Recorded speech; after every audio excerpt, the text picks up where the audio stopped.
Hello viewers, আসসালামু আলাইকুম রহমতুল্লাহি ওয়া বারাকাতুহু। পেট পিজন লট ভিডিওতে আপনাদের সবাইকে স্বাগত। ভিউয়ার্স, কেমন আছেন? আমিও ভালো আছি। আজকে যে বিষয়টা নিয়ে কথা বলবো সেটা হচ্ছে কবুতরের পক্স বা গুটি বসন্ত, যেটা আমরা যেই নামে চিনি। তো ভিউয়ার্স, আরেকটা সুখবর যে এখন অনেক তীব্র তাপদাহের পর এখন সারা বাংলাদেশেই 3-4 দিন ধরে খুব বৃষ্টি হচ্ছে। অবশ্যই ভালো, এটা সবার জন্যই ভালো। কিন্তু ভিউয়ার্স, এই ভালোর মধ্যেও একটু প্রবলেম আছে। সেই প্রবলেমটা হচ্ছে কবুতরের যারা আমরা পালি বা কবুতর প্রেমিক যারা আছি, বাচ্চাদের জন্য এটা খুবই মারাত্মক। কারণ এখন এই বর্ষার কারণে বা এই বৃষ্টিপাতের কারণে মশার উপদ্রবটা বেড়ে গেছে।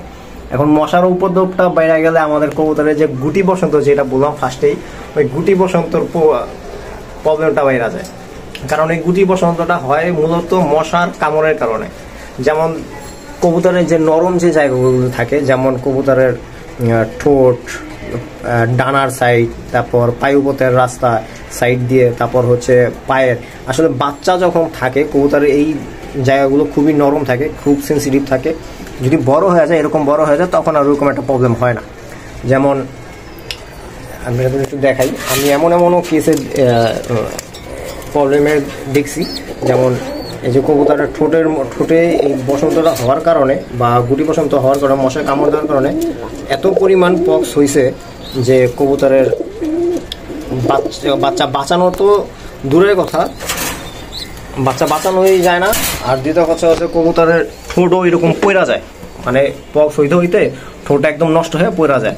তো এরকম প্রবলেম যারা ফেস করেন, আমি একটা বড় ভাইরা দেখলাম যারা আমি অনেক শ্রদ্ধা করি আর যারা আমি ফলো করি, ইউটিউবার, আমি নামটা বলতে চাচ্ছি না। উনি একটা ভিডিওর মধ্যে বললো একদম অসহায় উনি, কারণ ওনার কোনো কবুতরে বাঁচাতে পারতেছে না, সব কবুতরে মশার কামড়ের কারণে মারা যাচ্ছে। তো আমার এখানে দেখেন অনেকগুলো বাচ্চা আছে, মাশাআল্লাহ। এই যে বাচ্চা, এই যে বাচ্চা, এই যে বাচ্চা, উপরেও বাচ্চা আছে। ওই যে এই বাচ্চাগুলো, আমি পক্সের যে শিকারটা এখন আর হই না। কেন হই না? কারণ আমি মশা কামড় যাতে না দিতে পারে এরকম একটা ব্যবস্থা করে নিয়েছি। এই ব্যবস্থা কেমন করছি, যে আমার যে কবুতরের খাঁচাগুলি যেগুলো থাকে, ধরে ট্রেগুলি দেখেন, ট্রেগুলি সবসময় পরিষ্কার রাখার চেষ্টা করি যাতে মশার উপদ্রবটা না থাকে। আর দ্বিতীয় কথা, আমি সন্ধ্যা 5টার মধ্যে কবুতরের খাবারটা শেষ করে ফেলি, খাওয়া দাওয়া করানো শেষ হওয়ার পরে আমি কবুতর দেখেন এই যে মশারি দিয়ে আমি কবুতরের খাঁচা পুরোটাই ঢেকে দিই, একদম পুরোটা ঢেকে দিব। এটা আপনি আপনার এলাকার মধ্যে দেখতে পারেন যে মশারি যে কাপড়টা বেশি করে অনেক জায়গায়। আবার যদি এটাও না পারেন, তা আপনার বাসায় যদি পুরনো মশারি থাকে, ওই কাপড়টা দিয়ে আপনি ঢেকে রাখতে পারেন, তাহলে মশার কামড়ের প্রবণতা খুব কমে যাবে। আর এখন যেটা আপনাকে বলবো, সেটা যদি এরকম পক্সের এই প্রবলেমটা যদি আপনি শিকার হয়েই যান, আপনার কবুতর হয়ে গেছে, বাচ্চাগুলো আপনার গুটি বসন্ত হয়ে গেছে, তখন আপনি কি করবেন?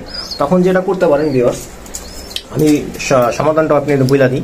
ট্রিটমেন্ট যেটা করবেন সেটা এরকম, যে একটা মেডিসিন দেখাচ্ছি আপনাদের, যে রিবোফ্লাভিন। এটা হচ্ছে কবুতরের, এটা আসলে মূলত মানুষের ওষুধ, মুখে গায়ের ট্যাবলেট। এটা এরকম যদি কবুতরের প্রবলেম হয়ে যায় যে গুটি পছন্দ হয়েছে, তখন আপনি যেটা করবেন, এটা সকালবেলা একটা দিবেন আর রাত্রেবেলা একটা দিবেন ভরা পেটে, এইভাবে 3 দিন দিবেন। আর একটা কাজ করতে পারেন, যেটা আমি এটা করি, আবার অনেক ইউটিউবাররাও এটা করে, আমি এটা করে অনেক ভালো রেজাল্ট পাইছি। যেমন এটা হচ্ছে আপনার জানেন হারপিক দিতে পারেন। হারপিকটা ইউজ করলে কবুতর হয়তো একটু জ্বালা পোড়া করবে, কিন্তু কাজটা খুব ভালো করে। যদি আপনার কবুতরের গুটি বসন্ত হয়ে যায়, তখন করবেন, দেখবেন কি 2-1 দিন পরে ওই গুটি বসন্তটা একটু পাইকা যায়, তখন ওইটা একটু টিপ দিয়া ফাটাই দিবেন। উপরের একটা চামড়া থাকে, চামড়াটা উঠাই দিয়া বাস এই কটনের মাথায় একটু হারপিক নেবেন, হারপিকটা নিয়ে ওইটা ওই গুটি বসন্তের ওইখানে দিয়ে দিবেন। দেখবেন যে ওইটা একটু জ্বালা পোড়া করবে, কিন্তু পরের দিন দেখবেন এটা শুকিয়ে গেছে, ওই গুটি বসন্তটা নাই। কিন্তু একটু সাবধান, কবুতরের চোখে বা মুখে না যায়। যদি মুখে আর চোখে যায় তাহলে প্রবলেম, আদারওয়াইজ কোনো প্রবলেম নাই। এইভাবে যদি আপনি করেন, গুটি বসন্ত থেকে আপনার কবুতরের মারা যাওয়ার হাত থেকে আপনি বাঁচাতে পারবেন। তো ভিউয়ার্স, আজকের জন্য এইটুকুই। আপনার কবুতরের আশা করি এই ভিডিওটা যদি আপনি ফলো করেন বা ভিডিও যদি পুরোটা দেখে যদি আপনি আমি যেভাবে বলছি এভাবে যদি করেন, আপনার গুটি বসন্তর প্রবলেমটা আপনার থাকবে না। আর যদি হয়ও আপনি এই ট্রিটমেন্টটা যেটা বলে দিয়েছি এটা করলে আলহামদুলিল্লাহ আশা করি আপনি 100% রেজাল্ট পাবেন আর আপনার বাচ্চা খুব ভালো থাকবে। তো ভিউয়ার্স, পেট পিজন লট বিডির সাথেই থাকেন, ইউটিউবে সাবস্ক্রাইব করেন, ফেসবুকে আমার চ্যানেলটা ফলো দিয়ে রাখবেন। আরও বিভিন্ন ইনফরমেশন ভিডিও পেতে আমার সাথেই থাকেন, পেট পিজন লট বিডির সাথেই থাকেন। আসসালামু আলাইকুম রহমতুল্লাহ ওয়া বারাকাতুহু।